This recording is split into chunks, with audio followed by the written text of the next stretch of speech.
It's our favorite time of every chapter, friends. It's time for problems. In this first problem, we're going to be showing that isomorphism is an equivalence relation. First, we have to remember what that means. An equivalence relation has three parts. It's symmetric. So if A is equivalent to B, then B is equivalent to A.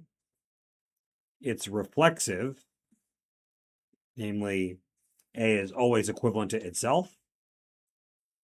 And it's transitive, meaning if A is equivalent to B, B is equivalent to C, then A is equivalent to C. And we're going to be doing this in the case where the squiggly equivalence relation represents isomorphism of groups. We're going to check each of these things in turn. So for symmetric, we assume that A and B are now groups and that we have a group isomorphism A to B. We need to prove that there is an isomorphism, let's use a different letter. How about psi, B to A? Right, because if A is equivalent to B, A is isomorphic to B, is B isomorphic to A? How do we cook up this function? The key is that every isomorphism is a bijection.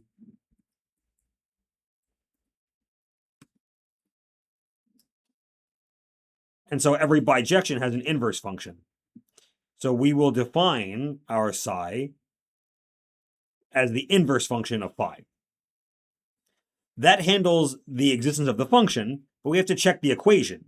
Namely, we have to see that psi of B1, B2 equals psi of B1, psi of B2. And I've chosen the letters to refer to the fact that the little b's come from the big B, so we don't get confused. So here's what I'm thinking. Since A is isomorphic to B, B1 and B2 are already in the image of phi as a bijection. So in other words, B1 is equal to phi of A1 for some A1. B2 is phi of A2, right? Since it's a bijection, in particular, it's surjective, comes from two guys, A1 and A2. So let's now calculate.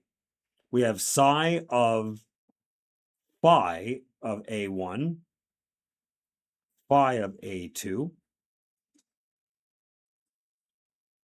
And we know that phi was an isomorphism, so I can regroup this as phi of A1, A2. Now, psi is just phi inverse.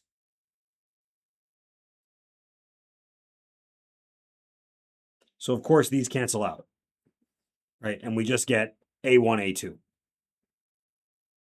All right, looking good. Over here on this side, we can play a similar kind of game. We have psi of phi of A1, psi of phi of A2. Change the psi's into phi's.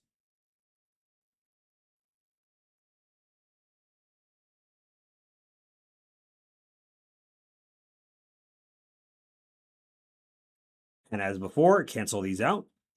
And we get A1, A2. So we calculated both sides. We saw that they're equal. And so since they're equal, the thing that we wanted to prove, right, this equality does in fact hold. That handles symmetric. I actually think symmetric might be the hardest part. For reflexive, I need to show that every group is isomorphic to itself. And this is close to free. Take the isomorphism to be the identity function, which Pinter uses the letter epsilon for, like the fancy E, which sends every element to itself. And what can I say? If you don't feel that it's crystal clear at a glance that this is a bijection, I encourage you to pause the video and think through the injective and surjective part respectively, because, well, I'm hoping that it is crystal clear that this is a bijection. Okay, that leaves transitive.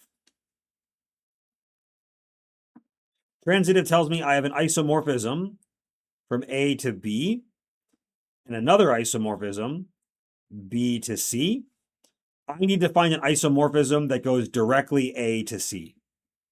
And the claim is that I can use psi following phi as an isomorphism A to C. In other words, the composition of two isomorphisms is an isomorphism. As before, we have to prove two things. We have to prove it's a bijection. Of course, this is true because it's a composition of two bijections.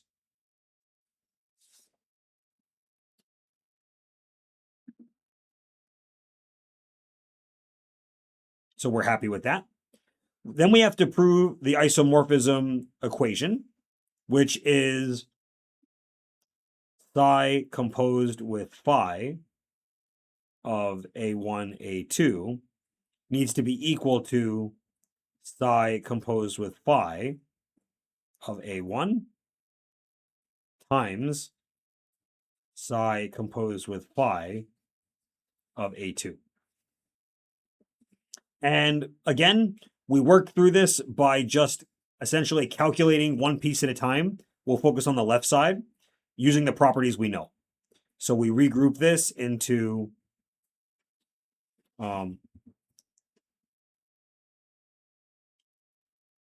like so. Since phi is an isomorphism, phi can break up this multiplication into something calculated in B, right? This is being calculated in A. Now this multiplication is being calculated in B.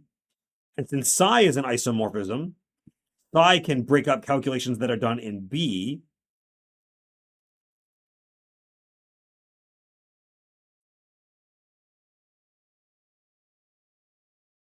But now if we just regroup our parentheses, we will get this because I have psi of phi of A1. And then I have psi of phi of A2.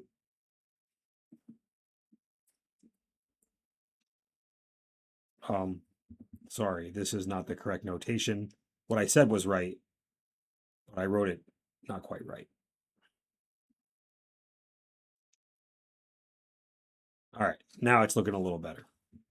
I guess if I really want to be correct, I can write it like that. All right, good. Now the two sides are equal. That's what we wanted to see.